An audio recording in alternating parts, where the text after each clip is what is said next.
One of the storylines of Parshas Vayera is the destruction of Sdom. Hashem decides that Sdom is not worthy of saving as a city, and he wants to completely destroy it. Sdom was the metropolis of a number of cities combined. So Hashem says to Avraham, look, I'm going to destroy Sdom. Avraham begs Hashem to save it. And Hashem says to him, look, there aren't any righteous people who they're worthy of saving it for.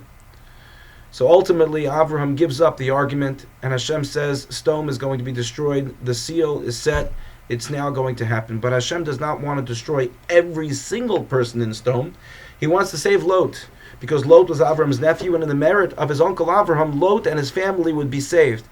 So Hashem sends two malachim, he sends two angels to save Lot, one to save Lot and the other one to destroy Sdom.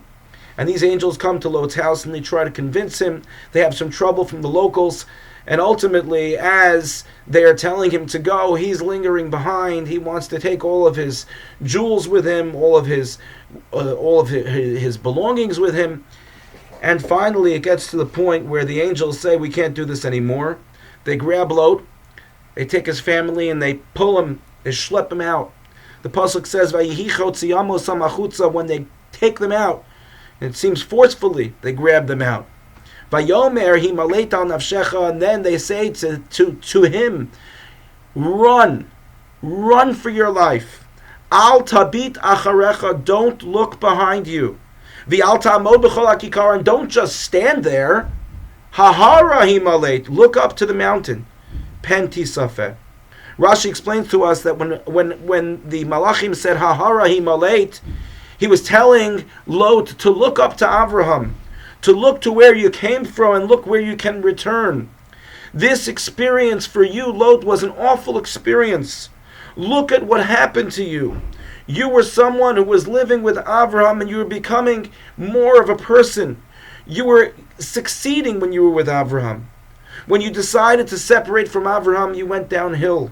On a moral level, on an ethical level, look up at the mountain and recognize you can return to where you were before.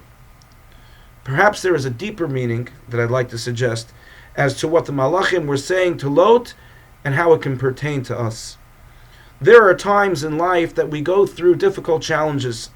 There are times that we make mistakes. There are times that we have something happen to us that is very traumatic, and we try to find a way to move forward from that traumatic or that great challenge or that mistake that we made. And the message that this pasuk that we can take into account is the following. Sometimes a person has to look from outside. In order to be objective, we can't be within, in the middle of the chaos, but we have to look on the outside, from the outside, at the bigger picture.